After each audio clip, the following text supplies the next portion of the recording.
alokasikan berencana untuk merekrut jabatan-jabatan ASN tertentu. Assalamualaikum warahmatullahi wabarakatuh. Kembali lagi dengan admin. Sebelum lanjut jangan lupa like, komen, dan subscribe channel ini. Telah diketahui bahwasannya tenaga non-ASN atau tenaga honorer akan dilakukan penghapusan pada tahun 2023 ini tepatnya di bulan November. Dari rencana tersebut terdapat fakta penghapusan tenaga honorer yang harus diketahui.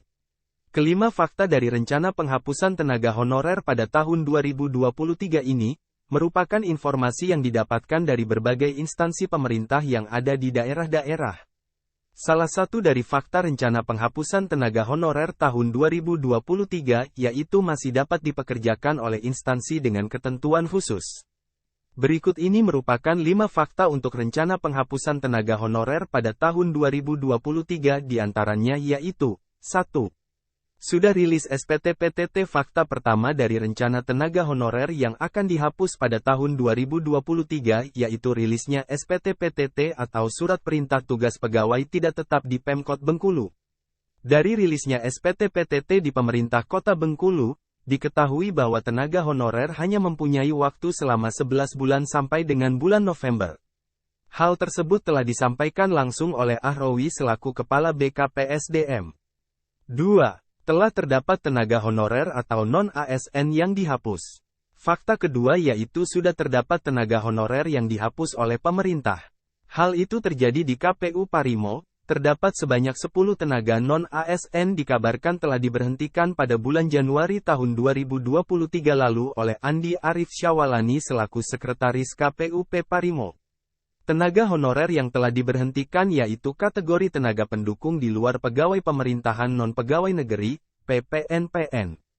Telah diketahui bahwasannya tenaga non-ASN tersebut akan dibiayai melalui anggaran non-tahapan dengan masa kontrak selama 1 tahun. 3. Masa kerja tenaga non-ASN yang telah diangkat. Selain tenaga non-ASN yang akan dihapus di tahun 2023 ini, juga terdapat tenaga non-ASN yang bisa diangkat menjadi seorang ASN PPPK dengan salah satu persyaratannya yaitu masa kerja.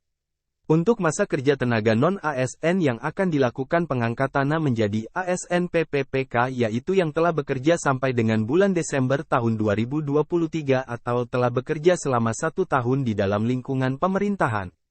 Hal itu telah disampaikan oleh Adi Junjunan Mustafa selaku Kepala BKPSDM Kota Bandung. Meskipun begitu perlu untuk diketahui juga bahwasannya tenaga non-ASN K2 akan lebih untuk diprioritaskan untuk diangkat menjadi ASN PPPK. 4. Menteri PANRB telah menyiapkan rekrutmen ASN PPPK dan PNS dari adanya rencana penghapusan tenaga honorer pada tahun 2023 di lingkungan instansi pemerintahan. Menteri PANRB justru sedang mempersiapkan rekrutmen untuk seleksi aparatur sipil negara PPPK dan juga PNS. Nantinya para tenaga non-ASN ini dapat mengikuti rekrutmen seleksi CASN yang meliputi CPNS dan CPPPPK yang diperkirakan akan dibuka pada sekitar bulan April tahun 2023. Meskipun begitu, tidak semua tenaga non-ASN bisa mengikuti rekrutmen ASN tahun 2023. Melainkan hanya untuk kategori seperti dosen, tenaga kesehatan, guru, jaksa, tenaga teknis dan hakim.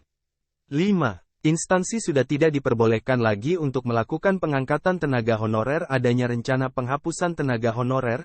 Pemerintah telah mengeluarkan aturan khususnya yaitu pada Peraturan Pemerintah, PP, Nomor 49 Tahun 2018. Pada PP tersebut telah menegaskan kepada para instansi supaya tidak melakukan pengangkatan tenaga honorer selama dalam jangka waktu 5 tahun sejak PP tersebut diterbitkan. Sebab akan ada sanksi khusus untuk instansi yang melanggar aturan pada peraturan tersebut.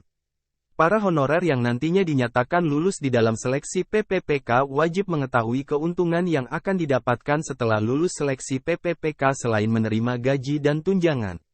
Diketahui bahwasannya pada saat ini seleksi penerimaan PPPK yang sedang berlangsung difokuskan pada perekrutan honorer. Menjadi seorang pegawai pemerintah dengan perjanjian kerja tentu saja merupakan suatu impian yang sangat diinginkan oleh sebagian besar orang.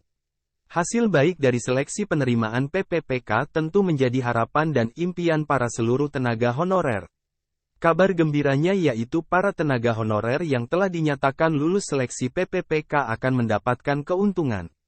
Demikian mengenai 5 fakta penghapusan tenaga honorer pada tahun 2023 yang harus diketahui oleh para tenaga non-AS.